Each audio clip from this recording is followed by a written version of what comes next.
So our business strategy is centred around providing integrated operations management for ship owners, and whether they are based in London or in Europe or in the Far East. So the central offering is integrated operations management.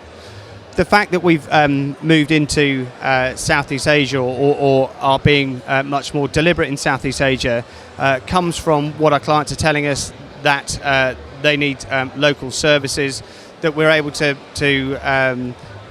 help more people in the market out there. So it's really important for us to engage both in Europe, centred in London, and then also in Southeast Asia, centred in Singapore.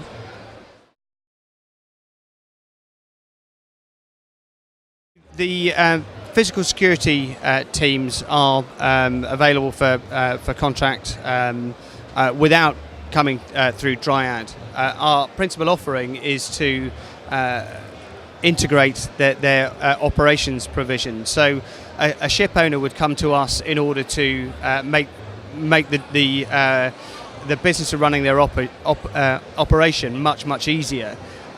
That's possible because if they give us their voyage details, we're able to arrange for weather, speed, efficiency, security fixtures. And so that's generally why ship owners will come to us to arrange security fixtures.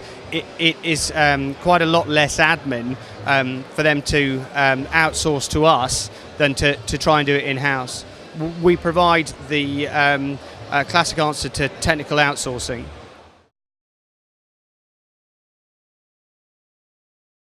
The main thing in dealing with piracy risk is to understand what it is that you're dealing with.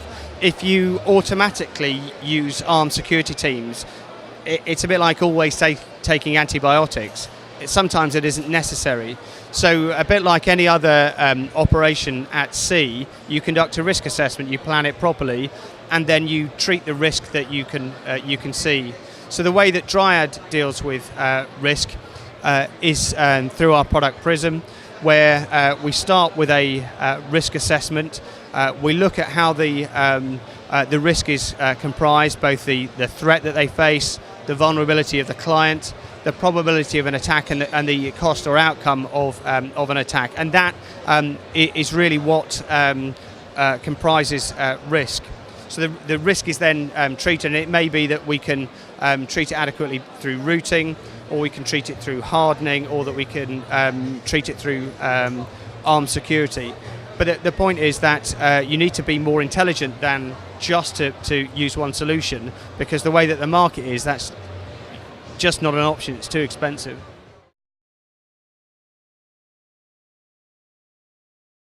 We have to be quite sensitive about our assessment of piracy. This is intelligence after all. So to give you a broad answer, you have to look at the situation in the Horn of Africa. Yes, absolutely, piracy has been very effectively suppressed in the last 18 months.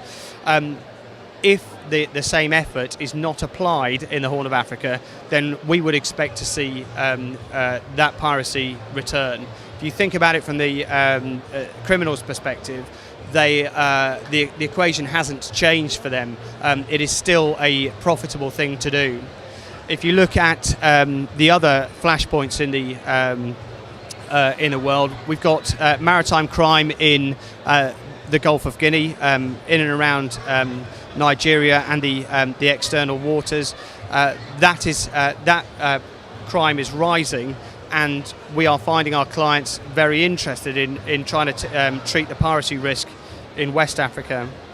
In addition, you've got piracy increasing in the eastern part of the Singapore Strait. Now, it's very difficult to treat piracy risk using armed guards in the Singapore Strait and Malacca Strait, because it is an international strait. They're internal waters, so it's not possible to put armed security through the waters without having to comply with 3 coastal states' law, and that tends to be extremely difficult to achieve.